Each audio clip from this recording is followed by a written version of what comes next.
Stop. Vous venez de cliquer sur cette vidéo dans l'espoir d'être effrayé et certainement en quête de frissons. Mais qu'est-ce qui vous terrifie vraiment? Est-ce la présence d'un individu dont vous ne connaissez rien chez vous en pleine nuit? Ou bien, plus frontalement, une personne qui vous menacerait en vous regardant droit dans les yeux? Ou alors, peut-être, une exploration urbaine qui tourne mal et qui vous hantera certainement à jamais. Préparez-vous, car ce soir, on vous plonge dans certaines de vos peurs les plus profondes.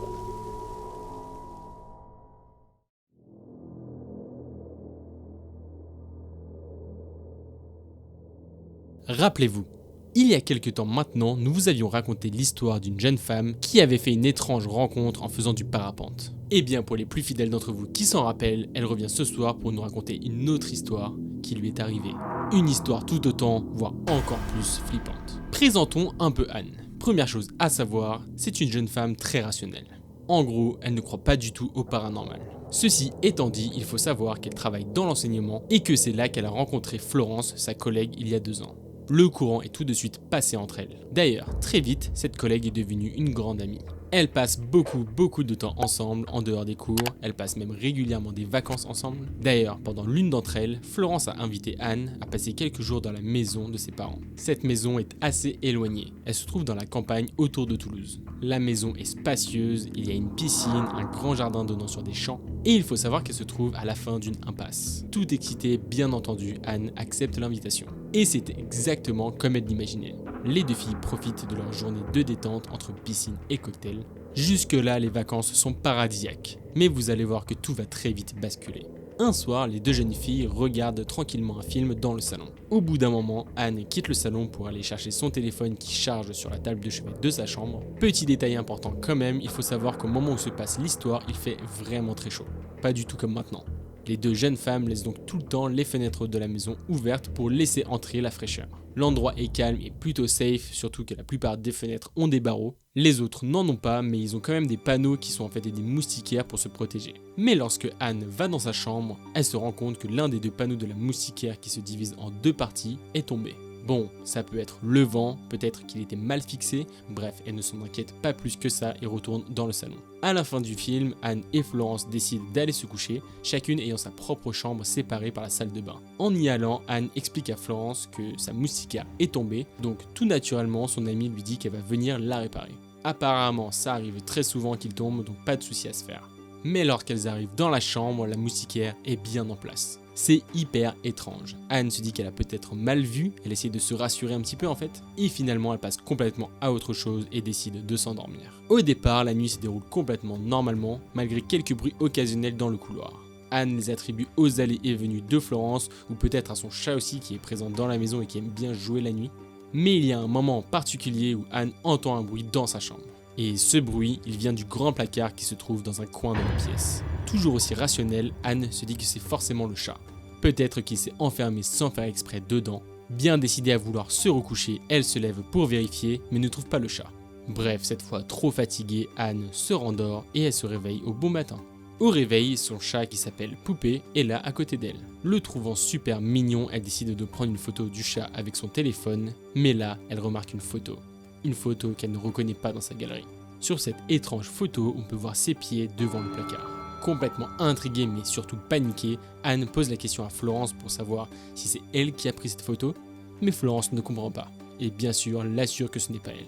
Anne décide de passer à autre chose, mais au fond elle soupçonne que sa meilleure amie se moque clairement d'elle. Bon, c'est juste une petite blague, elle ne lui en veut pas, sauf que malheureusement les choses étranges ne s'arrêtent pas là.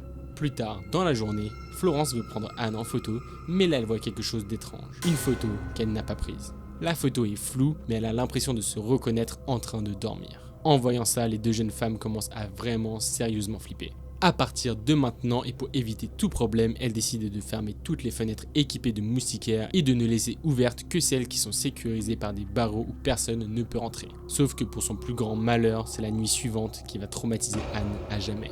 Alors qu'elle est en plein sommeil profond, elle se réveille car elle a entendu un bruit. Sauf que ce bruit ne vient pas du couloir. Il vient directement de sous son lit. Complètement paniquée, Anne réfléchit à toutes les options possibles. Cette fois, elle en est sûre, il n'y a pas de doute possible, il y a forcément un individu sous son lit. Et donc, complètement paniquée, Anne réfléchit à toutes les options possibles. S'enfermer dans les toilettes, partir en courant et redescendre pour sortir. Le problème, c'est qu'elle ne peut pas laisser Florence seule avec l'inconnu sous son lit. Elle décide donc d'adopter une stratégie et de faire comme si elle parlait avec son chat. Elle lui dit dans le plus grand des calmes qu'il doit sortir, elle se lève, se dirige vers la chambre de son ami. Son cœur bat violemment alors qu'elle essaye d'être la plus naturelle possible pour que l'inconnu ne comprenne pas qu'elle savait qu'il était là. Anne entre finalement dans la chambre de sa pote. Petit détail qui est quand même important, Anne se trouve dans une chambre qu'on ne peut pas fermer à clé, alors que c'est possible de le faire dans la chambre de son ami et donc c'est pour ça qu'elle y va. Anne entre finalement dans la chambre de sa pote et essaie de fermer à clé la porte, mais la clé n'est pas là. Tout de suite, elle réveille Florence en lui demandant de lui donner la clé, mais là, c'est trop tard. Les deux amis entendent des bruits provenant de la chambre d'Anne, comme des bruits de pas. Cette fois, Anne panique vraiment. Elle presse son ami de lui donner la clé, mais Florence est incapable de la trouver immédiatement. Le stress est beaucoup trop grand. Florence cherche partout mais elle ne la trouve pas. Mais heureusement, c'est au dernier moment que Florence réussit à verrouiller la porte. L'individu essaye d'ouvrir la porte en s'acharnant sur la poignée et en tapant dedans. Les deux femmes sont pétrifiées, incapables de parler. Lorsque l'intrus essaie à nouveau d'ouvrir la porte, elle panique encore plus. Anne demande à Florence d'appeler la police car son téléphone est dans sa chambre en train de charger. Celle-ci s'exécute. Elle tente de prendre son téléphone sur la table, mais il n'y a que le câble. Le téléphone n'est pas là. Mais Anne sait qu'elle ne doit absolument pas faire comprendre à l'intrus qu'elles n'ont pas de moyen d'appeler la police. Elle fait donc comme si elle était au téléphone en parlant le plus fort possible. Et là, d'un coup, plus aucun bruit. Le silence règne dans le couloir, mais elles entendent le bruit d'une voiture démarrer brusquement au bout de l'impasse. Malgré ça, les deux amies restent enfermées pendant un certain temps avant de sortir parce que clairement elles sont trop terrifiées. Elle nous dit qu'elle prend même un sabre accroché au mur pour tenter de se défendre au cas où. Mais heureusement, l'homme est bel et bien parti. En sortant, les deux femmes vont se rendre compte de détails terrifiants. Comme vous pouvez le voir actuellement, elles découvrent que les pneus de la voiture ont été complètement lacérés. Effrayée, elle se précipite chez le voisin le plus proche, Ronald, un ami de Florence. Complètement bienveillant, il les accueille et les met en sécurité. Plus tard, la police arrive pour constater les faits, mais l'enquête ne mène à aucune arrestation. L'individu avait porté des gants pour ne laisser aucune empreinte. Il faut aussi savoir un détail très étrange, elles ont retrouvé leur téléphone dans la piscine, là où l'homme les avait en fait jetés avant de partir. Cette expérience traumatisante les a laissés avec un sentiment d'insécurité persistant pendant longtemps. Très longtemps. Et depuis cette histoire, les deux amis sont devenus plus proches que jamais et vérifient tous les soirs avant de dormir que toutes les fenêtres sont bien fermées.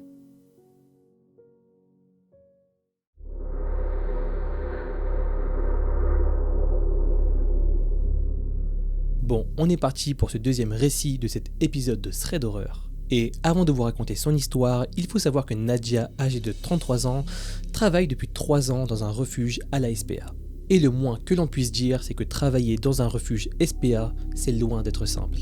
Chaque semaine, il y a par exemple des chats qui arrivent de toutes parts, de la fourrière, de situations de maltraitance et bien sûr des abandons. Et d'ailleurs, en parlant de ça, petit message de prévention qui lui tient à cœur et sur lequel elle souhaite insister, réfléchissez bien avant d'adopter un animal parce que ça représente énormément de responsabilités et les gens ont souvent tendance à l'oublier, en tout cas les gens qui abandonnent leurs animaux. Bref, revenons-en à son histoire qui se déroule en février 2022. Ce jour-là, Nadia est tranquillement en train de travailler et une dame se présente parce qu'elle souhaite abandonner son chat. Cette femme ne vient pas toute seule parce qu'elle est accompagnée d'une amie que Nadia nomme Béatrice. Et alors que la première dame est prise en charge par sa collègue Lily, Béatrice se dirige vers Nadia et lui dit dans le plus grand des calmes qu'elle aussi voudrait abandonner ses 2 chats. Bon, on est d'accord, c'est un petit peu surprenant et Nadia est également un petit peu surprise par la manière dont elle pose sa question. C'est presque comme si elle demandait naturellement où se trouvaient les toilettes, comme si c'était la routine et que c'était complètement banal. Bon, en soi, c'est son métier, du coup Nadia ne juge pas, elle lui explique donc toutes les modalités, toutes les conditions générales et fixe un jour de rendez-vous avec elle pour dans quelques jours. Et donc ces derniers finissent par passer et le fameux rendez-vous arrive. Comme prévu, Béatrice se présente avec ses 2 chats, un frère et une sœur hyper mignons, et elle explique en fait qu'elle est malade et que malheureusement elle ne peut plus s'occuper d'eux. Bon, Nadia suit la procédure, elle prend donc en charge les chats de Béatrice et l'histoire aurait tout simplement pu s'arrêter là, mais malheureusement, et vous vous y attendez, c'est loin d'être terminé. Parce que le lendemain, alors que toutes les procédures sur les papiers étaient faites, Nadia reçoit un appel de Béatrice. Et d'une voix excessivement faible, elle commence par dire qu'elle n'a pas prévenu ses enfants de l'abandon des chats et que dès qu'ils l'ont appris, et on imagine, et c'est normal, ils sont devenus super tristes, ils ne vont absolument pas bien depuis et tout ça, ça l'affecte également elle qui n'endort plus. Bref, tout ça couplé à ses propres soucis de santé, ça fait qu'elle ne va pas du tout bien et qu'elle souhaiterait récupérer ses chats. Mais malheureusement, il y a un hic. Parce que Nadia lui explique calmement que c'est impossible en raison du contrat qu'elle a signé cédant tous ses droits sur les chats appelés Tom et Jerry.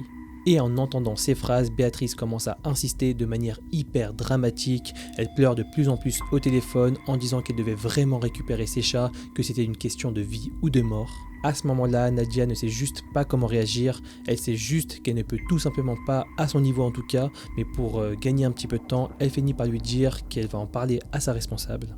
Et à peine quelques minutes plus tard, c'est le fils de Béatrice qui appelle et c'est le même discours, mais cette fois, il ne veut récupérer que le mal, bref, ça part complètement en sucette.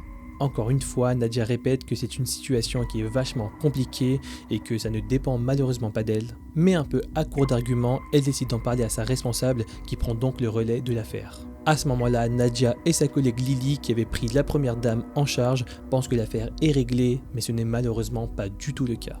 Pendant une semaine, la responsable est complètement harcelée par tous les membres de la famille l'un après l'autre. Ils appellent toute la journée, après le travail, pendant la nuit, bref, tout le temps. Le fils de Béatrice se rend même au refuge pour réitérer sa demande. Vous l'aurez compris, c'est un véritable cauchemar, surtout qu'il commence à devenir un peu intimidant. Et le jeudi suivant, la décision finale est prise. En raison de propos contradictoires et du harcèlement qu'ils ont subi, la responsable décide de ne pas rendre les chats à cette famille. Surtout que d'après tout ce qui s'est passé jusque-là, cette famille n'a pas du tout l'air stable et est même complètement problématique. Nadia de son côté n'a pas vraiment son mot à dire, mais elle est plutôt d'accord avec cette décision, mais en même temps, elle a un mauvais pressentiment et elle a raison. Et le lendemain, du coup un vendredi, elle discute avec Lily de ses doutes. Elle ne sait pas vraiment pourquoi, elle n'arrive pas à l'expliquer, mais elle est convaincue que Béatrice va revenir pour renégocier et récupérer Tom et Jerry. Bref, la journée finit par s'écouler normalement, on est maintenant samedi et tout se passe très bien, Nadia se détend, oubliant momentanément cette histoire. Et en plus de ça, Tom et Jerry, du coup les deux chats, on vous le rappelle, doivent partir ensemble dans leur nouvelle famille d'accueil en fin de journée, donc tout s'annonce très bien, c'est une bonne nouvelle. Sauf qu'au bout d'un moment, en pleine journée, Lily part en pause cigarette, laissant Nadia seule avec une stagiaire. Et petite précision à savoir sur le refuge, pour pouvoir entrer dans la literie, les visiteurs sont obligés de sonner à la porte, ils ne peuvent pas rentrer directement. C'est une mesure de sécurité qui est plutôt classique dans certaines infrastructures et le but c'est en fait d'éviter qu'en ouvrant les portes, les chats puissent s'échapper. Bref, Nadia est donc un petit peu toute seule quand d'un coup elle remarque sur les caméras de sécurité un homme portant un masque, un bonnet, des gants et un grand sac apparemment vide. Il tente directement d'entrer sans sonner, mais la collègue de Nadia le suit et lui demande de sonner et d'attendre. Quant à Nadia elle-même, elle le fait patienter pour non-respect des règles d'hygiène et finalement elle l'accompagne. Mais évidemment, outre son accoutrement, le comportement de l'homme est étrange. Il semble un peu fébrile, il fait semblant de s'intéresser au chat, mais Nadia voit très bien qu'il n'a pas du tout l'habitude parce qu'il est ultra maladroit, voire même un petit peu violent avec eux parfois. Et finalement, il se dirige vers le chat Tom qui est posé sur une commode juste à côté de la porte de la chatterie. À ce moment-là, la collègue de Nadia, Lily, s'en rend compte et décide d'entrer également. Bon, à ce moment-là, tout le monde est dans le bâtiment, ils sont 5 au total. Il y a donc Nadia, Lily, l'homme mystérieux qui semble vraiment mal intentionné et également un jeune couple.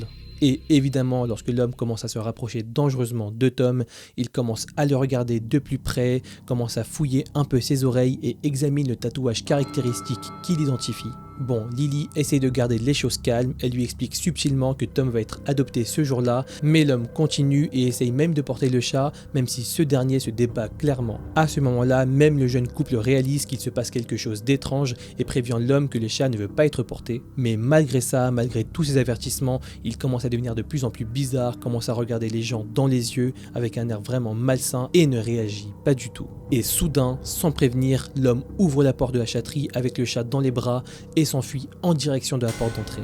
Nadia réagit évidemment au quart de tour, elle se met à le poursuivre, attrape son blouson assez fermement pour qu'il ralentisse et que Lily se faufile et se poste devant la porte pour lui bloquer le chemin. Et derrière eux, il y a toujours le couple, mais également la stagiaire qui se trouve dans un coin du bureau, personne ne sait vraiment comment réagir. Et là, l'homme change du tout au tout. Il se met à hurler sur Lily, il commence à dire qu'il est dangereux, armé et prêt à tout. On est d'accord, ça prend une ampleur qui est complètement dramatique, surtout qu'on ne connaît rien de l'individu ni rien de ce qu'il comptait faire. Mais malgré tout ça, Lily reste courageuse et refuse de céder et demande en criant à la stagiaire d'appuyer sur le bouton d'urgence. Cette dernière s'exécute et c'est pile à ce moment que l'homme comprend qu'il est dans une situation qui est plutôt délicate, même s'il continue de hurler de plus en plus pour qu'on le laisse sortir. Et finalement, voyant qu'il n'y arriverait pas, il se met littéralement à jeter Tom par terre que Nadia s'empresse de récupérer précieusement. Voyant que le chat est en sécurité, Lily se pousse et l'homme s'empresse de sortir et saute dans une voiture où se trouvent 2 autres personnes et partent en trombe.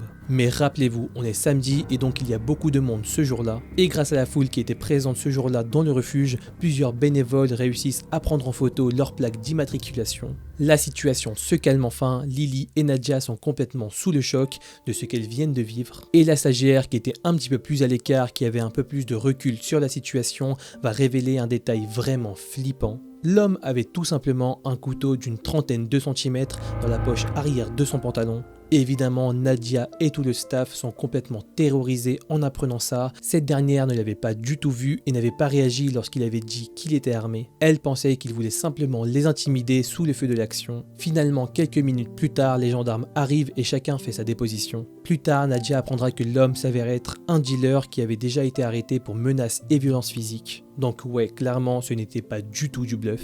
Et au fond d'elle, Nadia est persuadée, il n'y a absolument aucun doute, c'est évidemment Béatrice ou son fils qui l'auraient engagé pour venir récupérer leur prétendu chat. Mais heureusement, Tom et Jerry sont adoptés ce jour-là et Nadia n'entendra plus jamais parler de cette famille. Mais bon, malgré ça, elle va mettre beaucoup de temps à cesser de craindre que l'homme ne revienne. Et d'ailleurs, elle n'aura plus jamais d'informations sur cet individu, il ne sera jamais arrêté, elle ne saura jamais ce qu'il est devenu. Et aujourd'hui, alors qu'elle est soulagée que l'incident se soit terminé sans qu'il y ait eu de blessés, elle ne peut pas s'empêcher de penser comment les choses auraient pu tourner si l'homme avait décidé de s'en prendre à elle.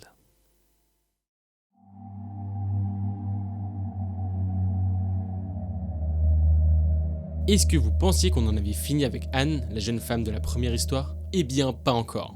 Enfin, pas vraiment. Petite remise dans le contexte, si vous avez bien suivi la première histoire, Anne est professeure. Et un jour, alors qu'elle finit les cours, un de ses élèves, Tom, vient lui parler. Il lui raconte que quelque chose vient de se passer, quelque chose qui le marque énormément. Bien entendu, Anne veut qu'il continue son récit, mais Tom n'arrive pas à en parler. Il ne veut pas non plus en parler à ses parents. Anne lui propose donc de raconter son histoire comme elle l'a fait sur papier. Cette histoire, Tom lui a permis de la partager ici, ce soir. La voici. Tom a 16 ans et il vit dans un petit village un peu paumé en Haute-Marne. Pour commencer, il nous dit qu'il est féru d'urbex. Clairement, c'est un domaine qu'il adore, il a regardé des centaines de vidéos YouTube sur le sujet, mais il n'en a jamais pratiqué lui-même. Et donc la suite logique pour lui, c'est bien sûr de sauter le pas. Il se fixe donc un objectif, faire un urbex avec son meilleur ami d'enfance, Léo. Ensemble, ils ont un petit peu tout fait. Ils se connaissent vraiment bien, ils se font confiance à 100%, et donc pour lui, c'est vraiment le meilleur partenaire pour se lancer dans cette magnifique aventure. Il a donc son équipe, il lui faut maintenant un lieu à explorer. Eh bien, ils n'ont pas dû chercher bien loin, parce que dans leur village, ils ont une maison abandonnée devant laquelle ils sont passés des centaines de fois étant plus jeunes. Vous savez, c'est le genre d'endroit flippant connu de toute la ville, où chaque personne a une anecdote différente sur le lieu, et vraiment, tout le monde en a peur, surtout les enfants bien entendu. Mais voilà, ils ont grandi et l'idée de se frotter à ce lieu commence à vraiment les tenter. Nous sommes maintenant en novembre et comme vous pouvez le constater actuellement, les nuits se font de plus en plus longues. Un soir, Tom débarque chez Léo. Et tout est prévu, ce soir, c'est le grand soir. Première étape du plan, créer une disquette à raconter aux parents. Avant de se coucher, ils disent donc aux parents de Léo qu'ils vont passer la nuit à jouer aux jeux vidéo et donc qu'ils ne veulent pas être dérangés pendant cette session de geekage. Bon, on est en plein week-end et donc les parents acceptent sans poser trop de questions. Mais vous l'avez compris, ils ont un tout autre plan en tête. Au lieu de jouer bien sagement, ils préparent leur sac. Lampe torche piquée en douce aux parents, couteau suisse, un peu d'eau, des Twix, une corde et bien sûr leur téléphone portable. Ils attendent que les parents soient bien endormis et dès que le père de Léo se met à ronfler, c'est le signal pour partir en douce. Il est environ 1h du matin et il n'y a absolument personne dans le village, à part quelques chats errants. Et enfin, après quelques dizaines de minutes de marche, ils arrivent devant la fameuse maison abandonnée. Bon, premier obstacle, il y a un vieux portail rouillé qui leur barre la route. Ils décident donc tout naturellement de le contourner pour chercher une ouverture, et finalement ils y arrivent et trouvent une petite ouverture dans un mur à moitié démoli. Et là, ils voient quelque chose qui est redouté par tous les amateurs d'urbex, des empreintes de pas toutes fraîches dans la boue. Ce n'est pas un animal, mais bien des traces de chaussures d'un humain. Ça les refroidit complètement, Tom et Léo hésitent, ils ne savent pas s'ils doivent continuer l'exploration ou s'ils doivent arrêter. La peur de l'inconnu monte en eux pendant qu'ils se demandent s'ils vont tomber sur quelqu'un ou pas. Mais bon, leur ego est en jeu, ils n'ont pas envie de rentrer en se disant qu'ils ne l'ont pas fait et donc ils prennent une décision, ils y vont. Alors qu'ils sont maintenant dans l'enceinte du domaine, ils se dirigent vers la porte d'entrée, mais elle est murée. Et clairement, ça ne les arrête toujours pas. Ils continuent à chercher une entrée, et là ils repèrent une échelle qui semble mener à l'étage à l'arrière de la maison. Sans trop réfléchir, ils grimpent. Ils arrivent dans une pièce plutôt banale, un genre de bureau, et c'est là qu'ils commencent leur exploration. Et vraiment, jusque-là, tout se passe bien. Ils se baladent de pièce en pièce jusqu'au moment où ils tombent sur un matelas. À côté du matelas, il y a également un sac de couchage. Ça fait quand même la deuxième trace de présence humaine, mais bon, peut-être qu'il s'agit juste de squatteurs qui viennent de temps en temps après tout. Mais ce qu'ils vont voir en descendant au rez-de-chaussée va complètement les terrifier. Puis ils descendent les escaliers, puis ils remarquent de la lumière. Curieux, ils continuent de descendre tout doucement, et c'est là qu'ils voient des bougies posées sur le sol. Il n'y en a pas une, ni deux, mais au moins une vingtaine formant un grand cercle en plein milieu du salon. Les deux garçons sont tétanisés. La disposition des bougies fait penser à un genre de rituel qui est en train de se préparer. La première chose que Tom raconte, c'est qu'il commence à faire marche arrière tout doucement en remontant en haut. Son idée est bien entendu de sauter par la fenêtre par laquelle ils sont rentrés et partir le plus vite possible. Parce que oui, on vous le rappelle, la porte d'entrée du rez-de-chaussée est murée. Mais à son plus grand étonnement, il remarque que ce n'est pas du tout ce que fait Léo. Lui, au contraire, il semble continuer à descendre. Presque comme s'il était curieux, voire même attiré par ce qui se trame en bas. Tom n'a même pas le temps de lui dire de revenir que tout à coup, un cri déchire le silence de la nuit. Ce n'est ni le sien, ni celui de Léo, mais bien celui de plusieurs personnes venant du rez-de-chaussée. La panique s'empare de Tom, il remonte en flèche les étages, sort par la fenêtre et s'enfuit à vitesse grand V en courant. L'adrénaline est tellement grande qu'il arrive à grimper la clôture la plus proche et continue à courir dans la rue. Mais petit bémol, en regardant derrière lui, il ne voit pas Léo. Tom ne sait pas quoi faire du tout. Il ne sait pas s'il doit retourner dans la maison, appeler la police ou rentrer chez Léo. Complètement paniqué et jeune aussi, ne l'oublions pas, il décide de rentrer chez Léo pour avertir ses parents de la situation. En arrivant là-bas, il rentre par la fenêtre de la chambre de Léo. Il entend que les parents de son ami continuent à dormir, ignorant complètement l'horreur qui se déroule à 2 pas de chez eux. Et alors qu'il est décidé à les réveiller, il voit à travers la fenêtre de la chambre une ombre s'approcher. C'est Léo. Tom est plus que soulagé, son pote Léo est bel et bien vivant. Mais quand il le rejoint, il le trouve vidé, les yeux sans aucune émotion. Léo a littéralement l'air complètement sous le choc. Mais sur le coup, il n'arrive pas à expliquer ce qui s'est passé dans cette fameuse maison. Des journées vont passer avant que les deux amis n'en parlent, mais le temps ne va pas vraiment les guérir, parce que Léo ne sera jamais clair sur ce qui s'est passé. Il va toujours rester flou, dire qu'il a vu plusieurs personnes, des hommes, une femme, mais il ne dira jamais réellement ce qui s'est passé. Voyant que le sujet paraît très sensible, Tom n'a jamais vraiment insisté. L'histoire est encore très récente, mais au fond de lui, il espère secrètement toujours que son ami lui racontera un jour ce qui s'est passé ou ce qu'il a vu dans cette fameuse maison qui l'a autant traumatisé. Bon, maintenant que vous êtes ressorti indemne de ces 3 histoires qui, Joe, étaient quand même pas mal flippantes, on aimerait vraiment avoir votre avis sur cette dernière histoire. Qu'est-ce qui s'est passé dans cette maison? Quel était ce rituel? Et qu'est-ce que son pote a vu? Franchement, c'est quelque chose qui nous fait vraiment flipper, en particulier parce que en plus, nous, on a fait pas mal d'urbex. D'ailleurs, vous avez peut-être vu une vidéo il y a pas très longtemps sur le sujet. Et ouais, rencontrer des gens comme ça dans un urbex alors qu'on s'attend à ne voir personne, c'est toujours hyper flippant. Donc encore une fois, un petit peu de prévention ne fait pas de mal, mais lorsque vous faites des urbex, soyez quand même vachement vigilants. On ne sait pas vraiment sur qui on pourrait tomber, il faut également être préparé parce que c'est vraiment, en tout cas ça peut être dangereux. D'ailleurs, petit conseil comme ça fait pas du tout de mal, mais on vous conseille quand vous faites un urbex d'y aller à plusieurs, au moins à 2. D'un côté c'est un petit peu rassurant et en plus pour la sécurité, je pense que ça fait pas de mal. On aimerait également pendant cette conclusion prendre le temps de vous remercier parce que vous l'avez vu en introduction, on essaie de faire des choses un petit peu différentes, de vous mettre directement dans le contexte, directement dans le récit, à travers ces courtes séquences que vous semblez vraiment apprécier, du coup merci pour ça. Mais oui, comme je disais, merci énormément pour les retours que vous faites sur la chaîne ces derniers temps, pour les nouveaux concepts qu'on sort, donc que ce soit les urbex, les true crime qui reviennent, mais également les threads d'horreur tout simplement, qui essayent d'évoluer un petit peu à leur rythme. On essaye également de nous améliorer nous-mêmes pendant les histoires, lorsqu'on les raconte pour vous mettre encore plus dans l'ambiance. On espère que vous appréciez vraiment. Et on ne sait pas si vous le sentez, mais on a l'impression que ça y est, on est dans un petit tournant de la chaîne. En tout cas, nous, on aime bien la vibe qu'il y a en ce moment. On a essayé plusieurs choses, on a essayé de s'améliorer dans les concepts qu'on fait déjà. Donc n'hésitez pas à vous abonner à la chaîne si vous le ressentez aussi et si vous aimez bien la vidéo qu'on a fait aujourd'hui et toutes les autres. N'hésitez pas également à activer la petite cloche et à nous suivre sur les réseaux sociaux qui s'affichent juste là. Million Fire. Exactement. En tout cas, nous on vous le répète encore une fois, mais ce n'est que le début de l'aventure, on ne va jamais s'arrêter là et vous le savez très bien de toute façon si vous nous connaissez un minimum. En tout cas, pour ce soir, c'est tout pour nous, c'était Joe et Kratos et on vous dit à la prochaine pour une nouvelle vidéo. Ciao. Et c'est une fin de tournage. Yes. N'hésitez pas à aller sur Pampling.